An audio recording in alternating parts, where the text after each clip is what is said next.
दोस्तों, नीलकंठ ने बताया में जो हम आज के लिए से मनुष्य गरीब रहता है। ये कहानी बहन की कहानी जानवर्धक है और मोटिवेशनल भी है। मित्रों, स्वागत है आपका एक बार पुनः हमारे YouTube चैनल। मित्र, ये कहानी एक नीलकंठ चिड़िया की है। जी, चिड़िया ने बताया है कि गरीबी किस कारण से आई है। हम कौन सा पाप कर देते हैं जिससे गरीबी आती है? हमारा समय कैसे बदलता है? हम कैसे अमीर होते हैं? इन प्रश्नों का उत्तर आपको इस कहानी में मिल जाएगा। लेकिन हमारा आपसे निवेदन है कि आप हमारी वीडियो को पूरा ही देखें। कहानी को अधूरा मत छोड़ देना। यदि आप हमारे इस चैनल पर नए मेहमान बनकर आए हैं और आपने अभी तक हमारा चैनल सब्सक्राइब नहीं किया है, तो आपसे मित्रों निवेदन है कि आप हमारे चैनल को भी सब्सक्राइब कर लें। बेल आइकॉन घंटी को भी जरूर दबा देना। तो चलिए मित्रों, अब शुरू करते हैं ये कहानी। प्रिय दोस्तों, एक समय की बात है। एक जंगल में नीलकंठ और नीलकंठ की पत्नी बैठे हुए थे। नीलकंठ की पत्नी अपने पति से बोली, पिया जी, लोग इतने गरीब क्यों होते हैं? ऐसे कौन से कर्म करते हैं जिससे वे गरीब रह जाते हैं? लेकिन एक भाई बहन का रिश्ता ऐसा है जो चाहे गरीब हो या अमीर, कभी नहीं टूटता। दोस्तों, यह बात सुनकर नीलकंठ बोला, ऐसी कोई बात नहीं है। आज की दुनिया में पैसा ही सब कुछ है। चाहे बहन हो चाहे भाई, पैसा नहीं है तो किसी का नहीं है। नीलकंठ की पत्नी यह बात मानने को तैयार नहीं थी। वह कह रही थी, नहीं, चाहे कुछ भी हो जाए, भाई बहन का रिश्ता एक पवित्र रिश्ता है। इसमें गरीबी अमीरी नहीं देखी जाती। अपनी पत्नी की यह बात सुनकर नीलकंठ बोला, ठीक है, मेरी बात मत मानो। मैं तुम्हें एक कहानी सुनाता हूं जिससे तुम्हें मेरी बात समझ में आएगी। अब मेरी कहानी ध्यान से सुनो। प्रिय दोस्तों, कभी नीलकंठ कहानी सुनने लगता है और उसकी पत्नी भी कहानी को सुनने लगती है। नीलकंठ कहता है, भद्रे, बहुत समय पहले की बात है। किसी गांव में एक गरीब किसान रहता था और उसकी एक पत्नी थी। उसके दो बच्चे थे, एक लड़का और एक लड़की। भाई अपने बच्चों से बहुत ही प्यार करता था। उसके लड़के का नाम रामू था और लड़की का नाम राधा। उसकी लड़की बहुत ही सुंदर थी। धीरे धीरे दोनों बच्चे बड़े होने लगे। जब लड़की जवान हो गई तो वह बहुत ही सुंदर और सुशील हो गई। जब उसका पिता अपनी लड़की की तरफ देखता तो कहता, भाग्यवान, अपनी बेटी शादी के लायक हो गई है। अब मैं इसके लिए कोई अच्छा सा घर देखकर इसकी शादी कर देता हूं। दोस्तों, पत्नी ने कहा, ठीक है स्वामी, आप कोई अच्छा सा घर देख लीजिए और अपनी बेटी की शादी अच्छे लड़के से कर दीजिए। भाई अपनी लड़की के लिए लड़का देखने के लिए जाता है और पड़ोस के गांव में बड़े घराने में अपनी लड़की का रिश्ता तय कर देता है। उसकी लड़की सुंदर और सुशील थी, जिसे देखकर लड़के वाले उसे पसंद कर लेते हैं। जैसे तैसे भाई अपनी लड़की की शादी उस पैसे वाले घर में कर देता है। उसका पुत्र भी जवान था। उसने अपने पुत्र की शादी अपने बराबर के लोगों में की। उसकी पुत्र वधू गरीब घर से आई थी। मित्रों, उस पिता ने अपने दोनों बच्चों की शादी कर दी। लड़की अमीर घराने में की और लड़के की शादी गरीब घराने से। कुछ समय बाद दोस्तों, ऐसे ही दिन निकलते चले गए। अचानक से किसान की तबीयत खराब हो जाती है। इतनी खराब हो जाती है कि उसे बचाना मुश्किल हो जाता है और किसान का अंत में देहांत हो जाता है। उसके कुछ समय बाद उसकी पत्नी का भी देहांत हो जाता है। दोस्तों, अब तो उस लड़के के माता पिता दोनों इस दुनिया से जा चुके थे। पिता के खत्म होने के बाद कुछ दिन बाद उसकी लड़की राधा अपने ससुराल चली जाती है और इधर उसका लड़का और उसकी पुत्रवधू अपने खेतों में काम करके अपनी जीविका चलाने लगते हैं। धीरे धीरे मित्र, बहन तो पैसे वाले घर में ही थी। अब तो वह पैसे वाले लोगों से ही मिलती थी और उन्हीं लोगों के पास में बैठती थी। अब वह बदल चुकी थी और अपने भाई से नफरत करने लगी। वह सोचती थी कि मेरा भाई इतना गरीब है कि अगर मैं उससे बात करूंगी तो वह यहां आएगा और फटे पुराने कपड़े पहनकर मुझे उसे देखकर बहुत ही शर्म लगेगी और मेरी इज्जत भी खत्म हो जाएगी। इसलिए वह अपने भाई से ना तो दोस्तों बात करती थी और ना ही उसे अपने घर कभी बुलाती थी। भाइयों, रामू भी ये बात जानता था कि मेरी बहन बहुत ही बदल चुकी है। मैं पैसे वाले घर में पहुंच गई है, इसलिए उसे घमंड हो गया है। वह मुझे नफरत करती है क्योंकि मैं गरीब हूं। इसलिए वह भी ये बात जानता था और वह नहीं जाता था। उसे अच्छा नहीं लगता था। उसे उसकी बहन की बहुत याद आती थी, लेकिन उसकी बहन उससे बात नहीं करती थी। दोस्तों, इधर क्या होता है, राधा की जेठानी की लड़की की शादी होने वाली होती है, लेकिन राधा अपने भाई को दावत नहीं देती। जब रामू को पता चलता है कि उसकी बहन की ससुराल में उसकी जेठानी की लड़की की कुछ दिनों में शादी होने वाली है, तो वह अपनी पत्नी से जाकर कहता है, भगवान, राधा की जेठानी की लड़की की शादी होने वाली है। तो उसकी पत्नी कहती है, दावत आई है? तो वह अपनी पत्नी से झूठ बोल देता है और कहता है, हाँ दावत आई है, हमें वहां चलना पड़ेगा। दोस्तों, रामू तो इतना गरीब था कि उसके पास इतने भी रुपए नहीं थे कि वह अपनी बहन के घर चला जाता। फिर उसने क्या किया, कहीं से रुपए उधार लिए और अपनी बहन के लिए साड़ी खरीदी, उसकी जेठानी की लड़की के लिए भी साड़ी खरीदी, कुछ कपड़े खरीदे और उन कपड़ों को लेकर अपनी बहन के ससुराल में पहुंच जाता है। इधर दोस्तों, राधा की जेठानी बाहर कुछ काम कर रही होती है, तो वह रामू को आते हुए देखती है। वह दौड़ते हुए राधा के पास जाती है और कहती है, राधा तुम्हारा भाई आया है, जल्दी चलो बाहर, तुम्हारा भाई इंतजार कर रहा है। राधा ने उससे पूछा, दीदी मेरा भाई के कपड़े पहने हुए हैं और ना ही बाहर उसकी जेठानी ने ना ही उसे अंदर तुम्हारा भाई फटे पुराने और मैले कपड़े पहने हुए। लेकिन बेचारा भाई रामू बाहर खड़ा कर राधा जो थी, कम से कम मन में घंटे बाद उसकी जेठानी ने राधा ने जल्दी से अपना रामू बेचारा वहीं पर खड़ा हुआ था। तो उसने अपनी देवरानी यानी राधा से जाकर के फिर कहा कि राधा तुम जाती क्यों नहीं हो, तुम्हारा भाई अभी तक बाहर ही खड़ा है। तो उसने अपनी जेठानी से कहा, दीदी मेरे भाई को पीछे वाले गेट से बुला लो। उसकी जेठानी जाती है और रामू को अंदर ले जाती है। जब रामू अंदर जाता है तो अपनी बहन से दुख भरी आवाज में बोलता है, बहन क्या तुम मुझे भूल गई हो, मुझे तुम्हारी बहुत याद आई है। और इतना कहने के बाद में वह रोने लगता है। लेकिन उसकी बहन इतनी घमंडी हो गई थी कि उसे अपने भाई का दुख भी नहीं दिखाई दिया। उसने तुरंत बोला, तुम्हें यहां किसने बुलाया था, तुम्हें किसने दावत दी थी जो तुम ये गंदे गंदे कपड़े पहनकर मेरे घर चले आए? मैंने तो तुम्हें दावत दी नहीं थी, फिर भी तुम मुंह उठा करके यहां चले आए। तुम्हें तो शर्म है ही नहीं, तुम्हें मेरी इज्जत का भी ख्याल नहीं है। तुमने यहां आकर के मेरी इज्जत को मिट्टी में मिला दिया, जो तुम यहां फटे पुराने कपड़े पहनकर आए हो। दोस्तों, इतनी बात सुनने के बाद रामू को ऐसा लगा जैसे पैरों तले जमीन खिसक गई। उसकी आंखों से आंसू बह रहे थे। उसकी बहन उसे इतना खरी खोड़ी सुनाती है, लेकिन रामू उससे एक भी शब्द नहीं कहता, सिर्फ सुनता खड़ा रहता है।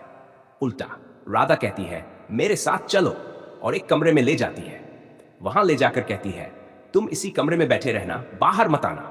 जब तक मैं ना कहूं तब तक तुम यहां बैठे रहना, बाहर आने की कोशिश मत करना। रामू ने जवाब दिया, ठीक है बहन, मैं इसी कमरे में बैठा रहूंगा। राधा बोली, अगर तुम बाहर आए तो समझ लेना मेरी इज्जत खराब हो जाएगी। रामू ने कहा, ठीक है बहन, तुम जो कह रही हो। राधा जो थी बाहर से दरवाजा लगाकर चली जाती है और बेचारा रामू इस कमरे में बंद रहता है। भाई कम से कम 3 दिन हो जाते हैं रामू को उस कमरे में बंद हुए। बेचारा भूख से तड़पने लगता है, लेकिन उसकी बहन लौटकर उसे देखने भी नहीं आई। उसकी हालत बिगड़ने लगती है, क्योंकि दोस्तों उसे 3 दिन हो चुके थे बिना कुछ खाए हुए। दोस्तों, अब रामू की हालत इतनी खराब हो गई कि वह धीरे धीरे गेट के पास आता है और उसने अंदर से दरवाजा खटखटाना शुरू किया। इधर दोस्तों, राधा की जेठानी उधर से निकल रही होती है। उसने देखा कि उस कमरे में कोई बंद है। उसने आवाज सुनी तो उसने गेट खोला। जब उसने गेट खोला तो उसने देखा कि राधा का भाई इसमें बंद है। जब उसने उससे पूछा, तुम्हें यहां किसने बंद किया है, तो बेचारा भाई कुछ नहीं बोल पाया, मजबूर था। क्या कहता? क्या ये कहता कि मेरी बहन ने इसमें मुझे बंद किया है? वह कुछ नहीं बोला, बस कहता है, बहन पता नहीं, मुझे इस कमरे में बैठाकर चली गई, बाहर से दरवाजा पता नहीं किसने लगा दिया। राधा की जेठानी बोली, अच्छा। इतना कहकर रामू अपने घर के लिए चल देता है। चलते चलते रामू को रास्ते में चक्कर आने लगते हैं, क्योंकि दोस्तों उसने तो अपनी बहन के घर पर 3 दिन से पानी भी नहीं पिया था।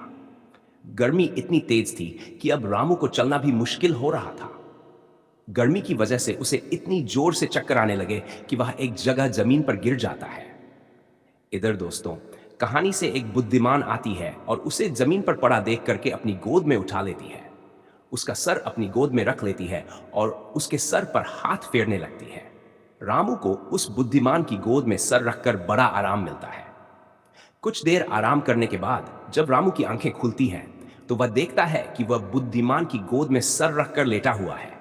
वह उठता है और बुद्धिमान को प्रणाम करता है। मित्र नीलकंठ अपनी पत्नी से कहता है, प्रिया सुनो, वह बुद्धिमान और कोई नहीं थी बल्कि देवी मां थी, क्योंकि रामू की पत्नी देवी मां की बहुत बड़ी भक्त थी। नीलकंठ की पत्नी बोली, आगे बताइए पिया जी, आगे क्या हुआ? तो नीलकंठ बोला, फिर रामू मांझी को प्रणाम करके आगे चल देता है। तभी बुद्धिमान रामू को रोकती है। बेटा, कहाँ जा रहे हो और कहाँ से आ रहे हो? रामू ने बुद्धिमान के ये शब्द सुने तो उसने बताया, मैं अपनी बहन के घर से शादी में से आ रहा हूं। तो बुद्धिमान हंसने लगी। बेटा, शादी में से आए हो और खाली हाथ आए हो? तुम्हारी बहन ने तुम्हें कुछ दिया नहीं है? इतना सुनने के बाद रामू ने कहा, मैं आपसे क्या छुपाऊं, आपने तो मेरी जान बचाई है। फिर रामू ने अपनी सारी बीती बुद्धिमान को सुना दी। बुद्धिमान ने कहा, अच्छा, चिंता मत करो, यहां से कुछ दूर पर मेरा बगीचा है, उसमें खरबूजे, तरबूज और कद्दू लगे हुए हैं। तोड़कर अपने घर ले जाओ, क्योंकि बेटा, तुम्हारे घर पर तुम्हारी बीवी और बच्चे पूछेंगे कि शादी में से क्या लाए हो, तो बता देना कि मेरी बहन ने ये रख दिया है, तुम्हारी लाज बच जाएगी। दोस्तों, वैसा ही रामू करता है। वह बगीचे में खरबूजे, तरबूज और कद्दू रख लेता है और अपने घर की तरफ चल देता है। इधर दोस्तों, जब वह अपने घर पर आता है तो उसकी पत्नी और उसके बच्चे भागकर रामू के पास आ जाते हैं और बच्चे कहते हैं, हमारी बुआ ने हमारे लिए क्या भेजा है। तब रामू भाई कद्दू वाला और तरबूज वाला थैला अपनी पत्नी को पकड़ा देता है और कहता है, इसमें से बच्चों को दे दो। जब उसकी पत्नी तरबूज वाला और कद्दू वाला बोरा अंदर ले जाती है तो उसमें से तरबूज निकालती है, तो क्या देखती है दोस्तों कि वह तरबूज सोने का होता है। वह सोचती है कि शायद दीदी को हमारी गरीबी पर तरस आ गया है, इसलिए उन्होंने हमारे लिए सोने का तरबूज रख दिया है। जब वह दूसरा तरबूज काटती है तो उसमें भी की जगह हीरे, जवाहरात, मोती निकलते हैं। ये सब देखकर वह भाई अपने पति के पास जाती है और कहती है, तुम शादी में गए थे और ये दीदी से क्या लेकर आए हो? तब रामू अपने मन में सोचने लगता है, शायद मेरी पत्नी को तरबूज और खरबूजे अच्छे नहीं लगे। मैं लड्डू की बात कर रही है, क्योंकि शादी में से लड्डू ले जाते हैं और लड्डू लेकर के मैं आया नहीं हूं, इसलिए वह ये बात कह रही है। तो रामू अपनी पत्नी से कहता है, जैसा बहन ने दिया था वैसा ही मैं ले आया हूं, मैंने खोलकर नहीं देखा उसमें क्या क्या है। तभी रामू की पत्नी रामू को अंदर ले जाती है और जब भाई अंदर जाता है तो क्या देखता है, वह सब सोने के तरबूज और हीरे जवाहरात। आया नहीं, इसलिए मैं सब ये बात कर रही है। तो रामू अपनी पत्नी से लेट है कि जैसा बहन ने दिया था वैसा ही मैं ले आया हूं, मैंने खोल करके नहीं देखा उसमें क्या क्या है। कभी रामू की पत्नी रामू को अंदर ले जाती है और जब भाई अंदर जाता है तो क्या देखता है, बात तो सोने के तरबूज और हीरे जवाहरात है। अब रामू समझ जाता है कि भाई और कोई नहीं, जो हमारी पत्नी देवी मां की पूजा करती है ना, वही देवी मां हमें रास्ते में मिली है और उनकी ही एक कृपा है। लेकिन दोस्तों, ये सोने के बाद में रामू ने यह बात अपनी पत्नी को नहीं बताई। देवी मां वाली बात रामू ने अपनी पत्नी को नहीं बताई। उसकी पत्नी तो यही जानती थी कि यह सब उसकी नंद ने किया है। भाई अपनी नंद के लिए बहुत धन्यवाद देती है और कहती है कि नंद हो तो ऐसी, भगवान हर किसी को ऐसी नंद दे। मैंने कुछ अच्छे कर्म किए होंगे जिससे मुझे ऐसी नंद मिली है।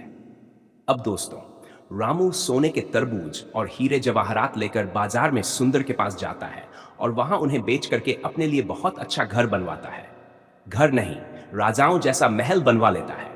अब तो रामू की पत्नी बहुत ही अच्छे तरीके से रहने लगती है, अमीर तरीके से जिंदगी गुजारने लगती है। अब उन लोगों की जिंदगी बहुत ही चैन की हो जाती है। इधर दोस्तों, कुछ समय निकलने के बाद रामू की पत्नी रामू से कहती है, जी स्वामी, हम जो भी है अपनी नंद की वजह से ही है। बहुत समय हो गया है, नंद नहीं आई है, आप वहां जाइए और हमारी नंद को प्रेम से बुला लाए। दोस्तों, रामू ने अपनी पत्नी को कुछ नहीं बताया और उसे कहता है, ठीक, मैं कल ही जाऊंगा और अपनी बहन को बुला लाऊंगा। अगला दिन होता है। रामू तैयार होकर के अपनी बहन की ससुराल चल देता है। दोस्तों, रामू ने इतने अच्छे कपड़े पहने थे, ऐसा लगता था कि कोई राजकुमार है। फिर मैं अपनी बहन के ससुराल पहुंच जाता है और दरवाजे पर खड़ा हो जाता है जहां पर मैं पहले खड़ा हुआ था। इधर दोस्तों, राधा की जेठानी अपनी देवरानी के भाई को आते हुए जब देखती है तो फिर से दौड़ती है और अपनी देवरानी के पास में जाती है और कहती है, राधा, तुम्हारा भाई आया है और दरवाजे पर खड़ा है। इतना सुनते ही राधा बोली, दीदी, मैंने आपसे कहा था भिखारी मेरा भाई नहीं है।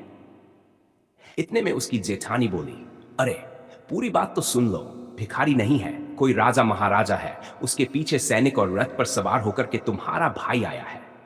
जब राधा अपनी जेठानी की यह बात सुनती है तो भागकर अपने भाई के पास में पहुंच जाती है और कहती है, भाई मुझे माफ कर दो, मुझसे गलती हो गई है, मैंने तुम्हारी कदर नहीं की। लेकिन बेचारा भाई अपनी बहन से कुछ नहीं कहता और कहता है, कोई बात नहीं बहन, तब हमारा समय ऐसा ही था, अब तुम हमारे साथ चलो, अपने पीहर चलो। राधा तैयार हो जाती है और बहुत ही खुश होती है और अपने पीहर में पहुंचती है। जब राधा अपने भाई का हालीहाल महल देखती है तो उसकी खुली की खुली रह जाती है। वह देखती है इतना बड़ा महल, उसमें नौकर चाकर लगे हुए हैं। जब रामू की पत्नी को पता लगता है कि उसकी नंद आ गई है तो वह दौड़ करके आई है और अपनी नंद के लिए बहुत सम्मान सहित अंदर महल में ले जाती है, बहुत सेवा करती है, क्योंकि दोस्तों उसे यही लगता था कि आज जो भी है मेरी नंद की वजह से ही ये सब है। मैं सोचती थी हमारी गरीबी में हमारी नंद ने ही हमारा साथ दिया है। दोस्तों रामू की बहन को रहते रहते काफी समय हो जाता है और रामू की पत्नी उसकी बहुत सेवा करती है, उससे एक भी काम नहीं करवाती है। एक दिन दोस्तों रामू की बहन रामू से कहती है, भाई अब मैं अपने ससुराल जाना चाहती हूं, बहुत दिन हो गए हैं। रामू ने कहा, ठीक है बहन, हम तुम्हारी तैयारी कर देते हैं। दोस्तों रामू अपनी बहन के जाने के लिए तैयारी करता है और उसके लिए हीरे जवाहरात देता है और बहुत सा धन भी उसे दे देता है। बहुत सुंदर साड़ी लेकर के आता है जिसमें हीरे जवाहरात मोती लगे हुए होते हैं और अपनी बहन के लिए बहुत सुंदर पैरों में पहनने वाली चप्पल लेकर के आता है जिसमें भी हीरे जवाहरात जड़े होते हैं। दोस्तों ये सब देखने के बाद बहन की आंखों से आंसू निकलने लगते हैं, वह रोने लगती है। जब उसकी भाभी ने पूछा, दीदी आप क्यों रो रही हो, यह सब आपका ही तो है। क्योंकि दोस्तों रामू ने कभी अपनी पत्नी को यह नहीं बताया था कि यह किसकी कृपा से है, उसे कुछ नहीं पता था। उसकी नंद बोली, भाभी मैं समझी नहीं, आप कहना क्या चाह रही हैं। तब उसकी भाभी बोली, दीदी आपने ही तो सोने के तरबूज और हीरे जवाहरात अपने भाई को दिए थे शादी में। यह सुनकर उसकी बहन चौंक जाती है और कहने लगती है, भाभी आपसे कोई गलती हुई है, आपसे कोई भूल हुई है, आपके लिए कोई गलतफहमी हुई है, मैंने तो हीरे जवाहरात नहीं दिए। यह सब सुनकर के उसकी पत्नी हक्का बक्का रह जाती है। आपने नहीं दिए? जवाब दिया, हाँ भाभी मैंने कुछ नहीं दिया था। तब मैं रामू को बुलाती है और रामू से कहती है, क्यों, आपने तो बताया था कि यह सब दीदी ने किया है। तब रामू कहता है, नहीं यह सब दीदी ने नहीं किया है, मुझे एक रास्ते में बुद्धि मां मिली थी जिनकी आप पूजा करती हो, दिन रात सेवा करती हो। उन्हीं बुद्धि मां की कृपा से, जो साथ साथ देवी थी, उन्हीं की कृपा से यह सब कुछ हुआ है। उन्हीं ने मेरे लिए तरबूज और खीरे दिए थे। मैंने अपनी बहन की इज्जत के लिए, लाज के लिए तुम्हारे सामने झूठ बोल दिया और मैंने तुम्हें नहीं बताया। दोस्तों अपने भाई के ऐसे शब्द सुनकर के बहन वहीं पर गिर जाती है, पछाड़ खा करके, और अपने कर्मों पर दुखी होने लगती है और बहुत रोती है। तब उसकी भाभी नंद को उठाकर सीन से लगा लेती है, आंसू को पोंछ देती है और कहती है, नहीं आप मत रोइए, यह भी तो आपकी ही कृपा है। अगर आप हमारे पति के लिए, जो आपके भाई हैं, वहां से घर से नहीं निकलती, इस तरह से इनकी मदद नहीं करती, तो सारे देवी मां इस तरह से ऐसी कृपा नहीं करती। इसलिए आपका एहसान है और मैं एहसान मानती हूं कि आप अपने घर से अपने भाई के लिए नहीं निकली, तो मैं यहां तक नहीं पहुंच पाती और यह सब कुछ नहीं होता। इसलिए आपका बहुत बड़ा एहसान है। दोस्तों भाभी के ये शब्द सुनकर बहन बहुत रोती है और फिर चेहरे पर थोड़ी खुशी भी आ जाती है। उसके बाद में बहुत सा धन दौलत, हीरे जवाहरात में भाई अपनी बहन को देकर और हंसी खुशी वहां से विदा कर देता है। बहन अपनी ससुराल में चली जाती है, जिसके पास हीरे जवाहरात जड़े हुए आभूषण को देखकर उसके ससुराल वाले हैरान रह जाते हैं और उसे घमंडी बहन का सिर जो है वह नीचा हो जाता है। भाई अपने पुराने घमंड को सोचकर बहुत तो दोस्तों ये थी कहानी घमंडी बहन की। नीलकंठ अपनी पत्नी से कहता है, प्रिय अब तो तुमने सुना है कि इस दुनिया में ना तो कोई किसी की बहन होती है और ना कोई किसी का भाई होता है। रिश्ता तभी तक चलता है जब तक पैसा है, जब तक दौलत है। और अगर इंसान के पास दौलत नहीं है, पैसा नहीं है, वह गरीब है, उसके घर पर खाने के लाले पड़े हुए हैं, तो ना तो कोई किसी का भाई है, ना कोई किसी की बहन है। भाई बहन को नहीं मानता और बहन भाई को नहीं मानती। इस तरीके से ये रिश्ते तभी तक चलते हैं जब तक पैसा है, और अगर पैसा नहीं है, मनुष्य गरीब है, तो ये रिश्ते भी नहीं चलते हैं। दोस्तों अपने पति नीलकंठ की बात को सुनकर तब उसकी पत्नी समझ जाती है, आप सच कह रहे हैं। फिर नीलकंठ अपनी पत्नी से कहता है, इंसान गरीब क्यों रहता है? इंसान के गरीब होने का कारण क्या होता है? आओ हम तुम्हें इन 5 बिंदुओं के माध्यम से बताते हैं, तुम ध्यान से सुनो। हमारी पहली बात यह है कि इंसान गरीब क्यों रहता है। मेरी पहली बात यह है, बात जान की है। कहानी में तुम मत भूल हो, अज्ञानता निर्धनता का मूल है। दूसरी बात प्रिया, यह है समय भरोसे बैठा रहता है, सदा गरीब, बिना कर्म बदले नहीं उसका कभी नसीब। और तीसरी बात प्रिया, यह है नहीं गरीब से बड़ा है और कोई अभिशाप, हासिल करके जान की कर लो दूर अब त्रास। चौथी बात यह है, पैसों के बाजार में बदल गई तहजीब, धन दौलत से जुड़ रहे रिश्ते हुए करीब। और पांचवी महत्वपूर्ण बात यह है जो बहुत ही खास है प्रिया, दोस्त समय को दो, नहीं बनो मजबूर, करो गरीबी दूर। यानी यही 5 महत्वपूर्ण बातें हैं जिन कारणों से इंसान गरीब हो जाता है। जब इंसान के अंदर ज्ञान नहीं होता, अज्ञानता होती है, तो वह निर्धनता का मूल कारण बन जाता है, गरीब ही रहता है। बिना कर्म किए हुए उसका कभी नसीब नहीं बदल सकता, क्योंकि इस पैसों की भारी बाजार में, इस दुनिया में दौलत से ही रिश्ते जुड़े हुए हैं। गरीब से कोई रिश्ता नहीं करता, इंसान समय को नहीं देता, और यही कारण है कि वह गरीब रहता है, और यही कारण है कि वह फिर गरीबी में ही रहता है। तो यही 5 कारण है। तो दोस्तों, अगर ये नीलकंठ की 5 बातें और ये कहानी आपको अच्छी लगी है, पसंद आई है, तो कमेंट बॉक्स में जरूर बताना। हो सके तो चैनल को सब्सक्राइब जरूर करें।